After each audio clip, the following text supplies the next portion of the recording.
Hola, soy Marcia Morcillo de Dávila, psicóloga clínica y directora de los proyectos psicológicos del Centro Resurgere.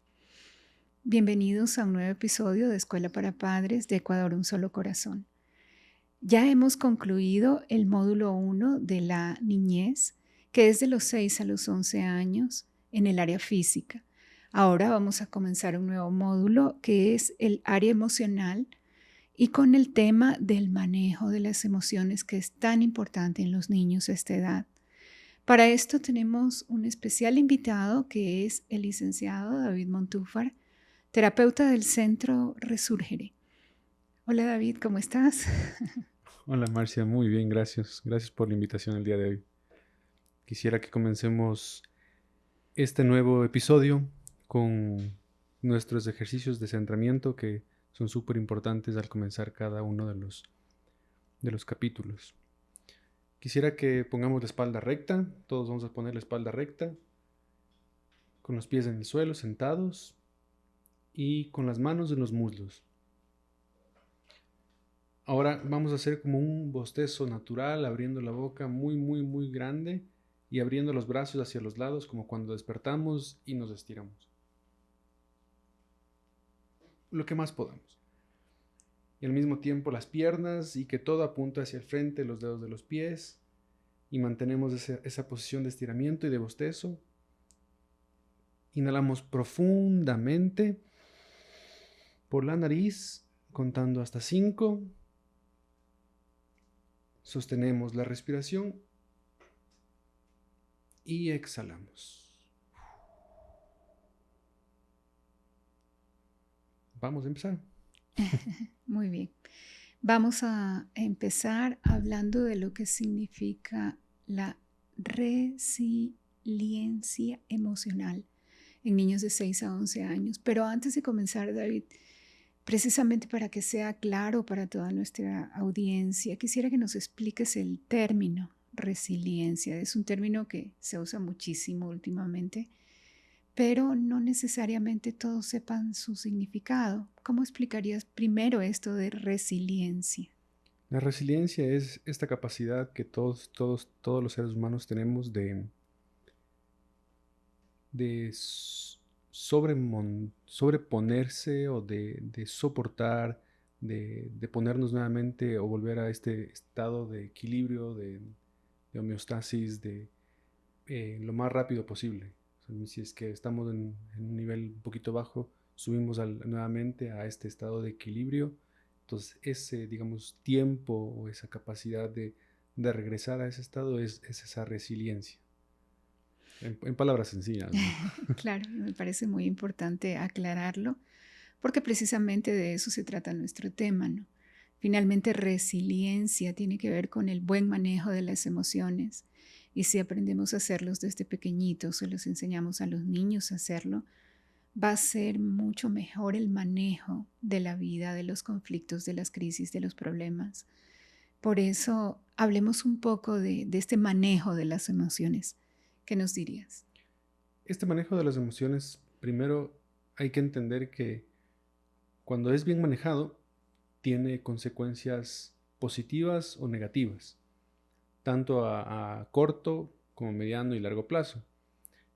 Evidentemente en los niños, cuando son muy pequeños, no necesariamente los padres se dan cuenta de las consecuencias que puede tener, sobre todo a mediano y largo plazo.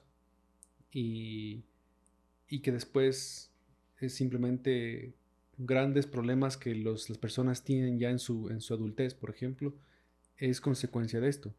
Entonces, a mediano plazo, por ejemplo, las personas podrían tener una problemática a nivel de comprender y de comunicar sus sentimientos. Pero esto no es tan sencillo en el sentido de que hay más conflictos mucho más frecuentes porque no saben comunicarse. Hay un aislamiento emocional y social. Entonces, por ejemplo, en casa tranquilamente pueden vivir en sus mundos pequeños y no relacionarse. O al contrario, se relacionan pero de una manera muy conflictiva. Y asimismo, cuando las personas, por ejemplo, pueden tener un manejo inadecuado, eh, el conflicto se da a nivel de la autoestima, ¿no? Entonces, pero en cambio, si es que lo ponemos desde el otro lado, cuando hay un buen manejo, hay una muy buena autoestima, hay un buen desarrollo académico, porque los niños tienen una gran memoria, una gran capacidad de recordar y de retener, y saben también entenderse a sí mismos. Entonces les es más fácil relacionarse, les es más fácil ser empáticos. Y eso, por ponerlo a mediano plazo. A largo plazo se puede prevenir mucho de lo que hoy en día, al menos e incluso en episodios anteriores de esta escuela para padres, se ha hablado diferentes consecuencias ya a nivel, por ejemplo, depresivo o de ansiedades, de miedos, que a largo plazo a veces no se llega a identificar del todo bien dónde nació. Entonces, justamente cuando hay un correcto manejo de emociones, se evitan todos estos trastornos emocionales como episodios depresivos, bipolaridad, o algún tipo de autolesión, o picos emocionales, tanto altos como valles emocionales, como muy, muy bajos, de tristezas muy profundas o alegrías eufóricas que son estacionarias y que se van, pero que muchas veces las personas pueden regir su vida por eso, y se vuelve una vida de inestabilidad. Entonces, el correcto manejo hace que la persona viva en un equilibrio, tome sus decisiones desde el cerebro superior, no tanto desde el cerebro inferior, en el sentido de que tiene más capacidad organizativa, tiene mucha más capacidad ejecutorial, y sabe organizar mejor sus tiempos, sabe organizar mejor sus actividades, y en todas cumplirlas bien. Entonces hay menos culpas, hay menos hipersensibilidades, hay menos resentimientos, se ayuda mucho a que no haya tanta rigidez en el comportamiento de reglas, sino que sea una persona que tenga un marco de límites, pero que sea flexible y que vuelva rápidamente a su estado de límite que le ayuda a mantenerse equilibrado. Entonces todo eso se logra con un buen manejo de emociones. Y la conducta mismo de la persona se vuelve, en lugar de ser antisocial, es totalmente sociable, adaptable.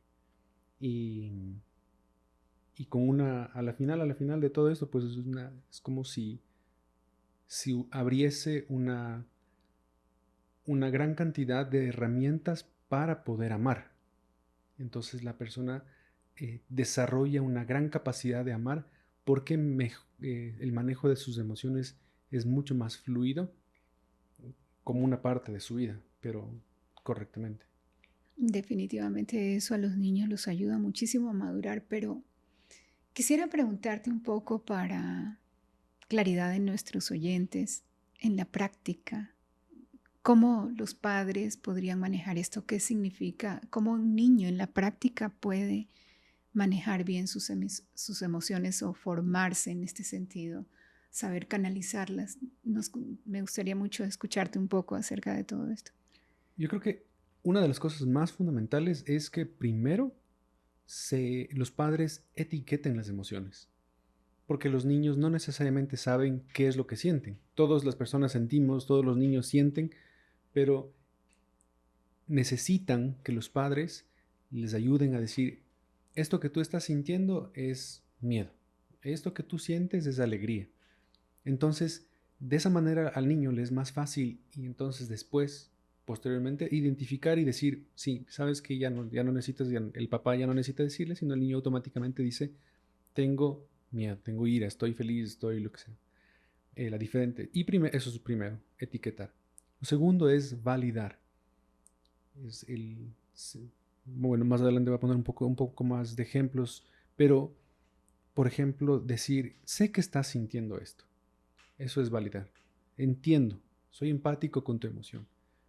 Y por eso, primero, como decía, etiquetar y después validar. Pero hay que saber qué emociones existen. Si no, Si no las decimos, pues no podremos saber.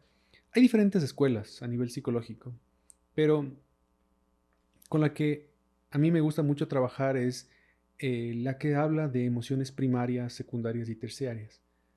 Las cinco primarias que existen es la ira, la alegría, la tristeza, el miedo y el desagrado. Son 5. Y de estas se van desprendiendo algunas otras. Por ejemplo, de la tristeza puede desprenderse eh, la nostalgia, pero también puede desprenderse como, eh, por decir, ya un episodio depresivo. Entonces son diferentes gamas. Así como el azul que, por ejemplo, tú estás usando en este momento es un azul cielo, es como un azul clarito, también hay un azul eléctrico, también hay un azul marino, también hay un celeste. Entonces hay diferentes gamas y en el mismo sentido las emociones también tienen gamas. No todas es azul, sino hay muchas gamas en esa área. Entonces, en todas las emociones también. Y por eso es que al identificar estas 5 primarias, entonces podríamos tranquilamente identificar las secundarias y así un poco ir expandiendo y metiéndonos en el mundo de las emociones. Por eso es importante los matices y ayudarles a los niños a decir, por ejemplo, los grados en los que están. Si es que están muy metidos en su emoción, entonces a lo mejor es un azul eléctrico o a lo mejor es un rojo sangre o un rojo fuego, para ayudarles a los niños a también matizar, no solamente quedarnos en las 5 emociones principales y ahí se acabó. Eh, También es importante darnos cuenta de que los niños aprenden jugando, eso no hay nada que hacer. Y no es solo una cuestión meramente teórica, sino que a través del juego, interactuando en el juego, es fácil para los niños darse cuenta qué emoción estoy sintiendo. Entonces, también se pueden usar cuentos, también se pueden usar actividades recreativas, eh, juegos de roles. Por ejemplo, antes se usaba mucho las figuras teatrales, los títeres, y eso ayudaba muchísimo para que los niños puedan identificarse con ese tipo de relatos y los niños se quedaban ahí atentos a todo lo que sucedía y que el conejito y que los animalitos. Entonces, eso ayuda mucho. Pero, y es necesario que los padres interactúen, no sean solo agentes exteriores, porque tienen que darse cuenta que los padres son justamente aquellos que están llamados a cuidar, a crear ese vínculo fuerte para que el niño entonces pueda también desarrollar su capacidad emocional de una forma correcta. Tienes mucha razón, David. Los niños aprenden por ósmosis, o sea, como esponjitas, digámoslo más claro. Y muchas veces eso va mucho más allá del consciente, o sea, entra directamente al inconsciente del niño. Por eso es que funciona tanto lo proyectivo, como acabas de decir, el juego, los cuentos, los roles, los títeres. Algún rato hablamos también contigo en uno de estos podcasts de cuántas costumbres buenas habían antiguamente, los títeres, los juegos, los roles, que hoy ya no se usan tanto, que desgraciadamente se han olvidado, se han suplido con tecnología o otro tipo de cosas que lamentablemente no es lo mejor. Que bueno fuera que regresáramos a todos estos juegos antiguos que también hacen a los niños porque desarrollan más incluso su imaginación, su creatividad. Por eso es tan importante como padres, y especialmente de 6 a 11 años, que es la época que estamos abordando, que realmente se haga más de este tipo de cosas sabiendo que los niños van desarrollando su propia intuición, el otro lado del cerebro, no el lógico, y es tan importante que así sea porque hasta terapéuticamente hablando, tú puedes ir arreglando muchos conflictos y traumas a través de la parte proyectiva, o sea, la parte desde el inconsciente más que el consciente. Definitivamente así es. Pero como estamos hablando también queriendo ayudar a tantos padres que necesitan y no necesariamente es un conocimiento generalizado, yo quisiera que nos hables de alguna estrategia que los padres puedan aprender porque muchas veces te ves en la ignorancia de no conocer, a ver cómo hago, de qué manera lo hago, qué técnica puedo utilizar. Y es bueno que les demos algo práctico también.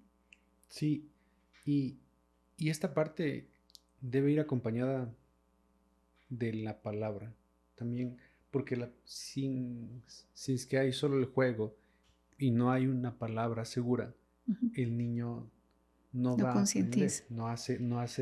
o sea, se puede quedar en su subconsciente o en su inconsciente, pero necesita de una forma también traerlo al consciente y eso es a través de la palabra. Tú Así es. mucho nos has hablado del tema de la palabra y es importante también que los padres sepan que los niños entienden mucho y entienden todo. Entonces, aunque los padres crean que no entienden, los niños lo hacen. Y eso es importante porque es importante poner palabras. Y darse cuenta también, los padres, por ejemplo, de sus propias palabras. Si te pones a pensar, ahí, sobre todo, yo creo que mucho de la sociedad ecuatoriana hay una educación basada en el miedo. Si no haces esto, va a venir el cuco, o va a venir el ropavejero, o va a venir la señora de la esquina. Y entonces intentamos que los niños modelen su comportamiento a través del miedo, lo cual es equivocado. Porque eso, lo único que una persona, el padre o el cuidador está haciendo es sembrar miedo y sembrar miedo y sembrar miedo. Y el niño crece con mucho estrés. Y bueno, de ahí en adelante hay una serie de consecuencias que hace que el niño tenga consecuencias negativas. Pero al contrario, si es que hacemos lo que decíamos al inicio, ¿no? De validación, la etiqueta de la emoción, como decir, entiendo que entiendo que quieres seguir jugando con tu juguete aquí, o entiendo que sigues queriendo, eh, que quieres quedarte en la resbaladera o en el parque, pero ahora necesitamos ir a la casa. Entonces validas la emoción, ay, ya movió el micrófono, validas la emoción, pero le ayudas a encaminarse hacia otra cosa. Entonces el niño, aunque al inicio te vaya costando, después va a ser un ejercicio mucho más suave y relajado. Y, y en este sentido, como decía, es importante darnos cuenta de cada uno, porque eso está a la base. Si los padres enseñan una cosa y predican otra, si enseñan a ser equilibrados, pero ellos mismos no son equilibrados y son una explosión de emociones, es difícil que los niños aprendan, porque los niños, como tú bien decías, aprenden mucho más de viendo, como decías, como ósmosis, como esponjitas, captando justamente todo lo que son los padres para replicar. Entonces, si queremos una forma como me decías, una forma para alguna técnica, primero eso está en la base. O sea, eso de plano los padres deben ser conscientes. Después, claro que hay más, por ejemplo, no sé si has escuchado el semáforo de las emociones o el semáforo de la vida.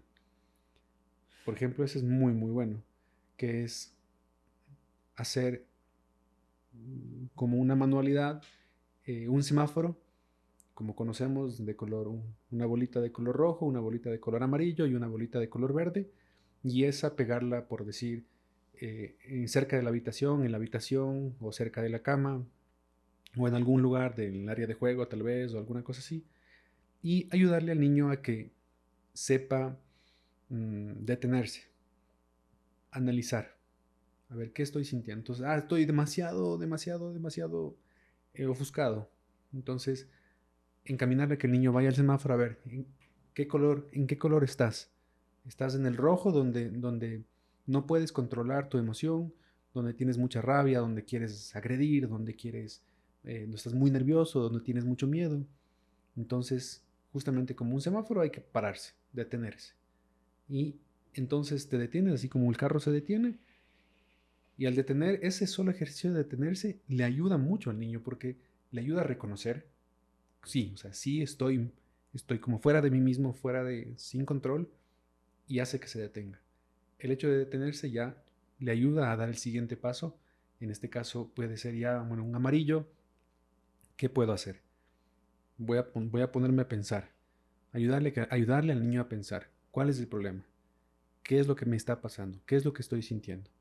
Entonces ya es un avance, ya no es del rojo detente, sino es vamos a procesarlo. Y finalmente un color verde cuando ya estoy solucionado, donde ya pensé, donde pueden surgir alternativas o soluciones o algún tipo incluso de la identificación mismo del conflicto y elección de la solución.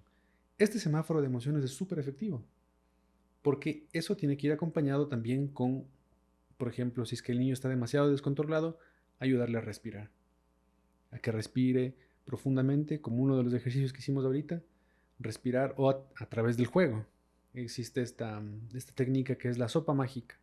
Decir, estás demasiado, entonces vamos a tomarnos la sopa mágica. Pero está muy caliente, entonces sopla. Entonces sopla, sopla, sopla la sopa mágica. Uy, pero vamos a oler, qué rica. Ay, qué rica sopa, pero sopla, sopla, sigue caliente. Entonces, a través del juego, el niño inhala y exhala. Inhala y exhala. Puedes hacer la sopa mágica, puede hacer el banano mágico, puede ser lo que sea, pero la idea es que inhale y exhale. Inhale y exhale. Si es que ya lo puede hacer de forma consciente y racional, genial, positivo. Pero a lo mejor puedes seguir necesitando el jueguito y está bien.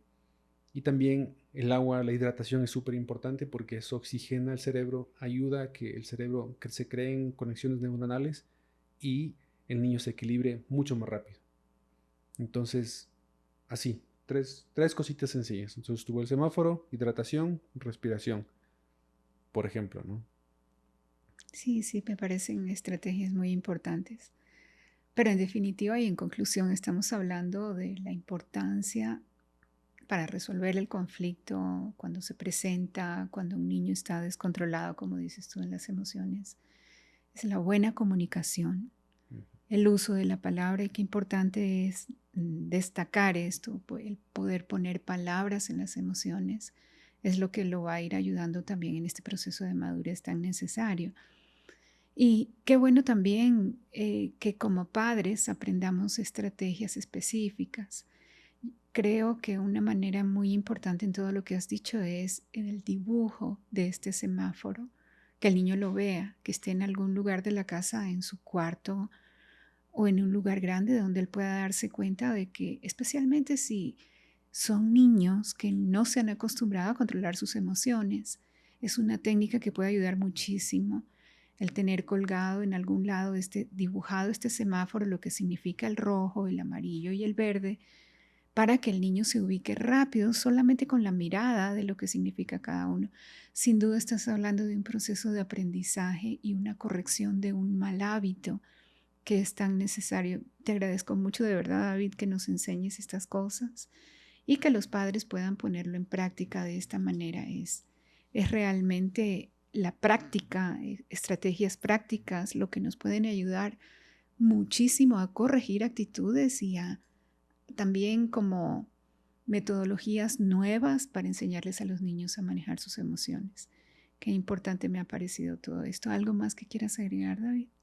Y yo creo que es importante, y como bien decías, es un proceso. O sea, es importante entender que es un proceso, porque no es un comportamiento que puede cambiar de la noche a la mañana. Si es que nosotros no tenemos paciencia con este proceso, que habrán momentos de victoria y habrán también momentos de pérdida, que no necesariamente los niños podrán llegar o podrán lograrlo. Y en ese sentido, no es que los padres pueden frustrarse tampoco ahí, porque justamente estás aprendiendo. Entonces, no es cuestión de como una fórmula mágica que pongo el ingrediente 1, ingrediente 2, ingrediente 3 en las medidas exactas y voy a tener un resultado inmediatamente. Sino es cuestión de tener paciencia, de hacerlo poco a poco y de conectar. Si es que nosotros no tenemos conexión con el niño, será muy difícil.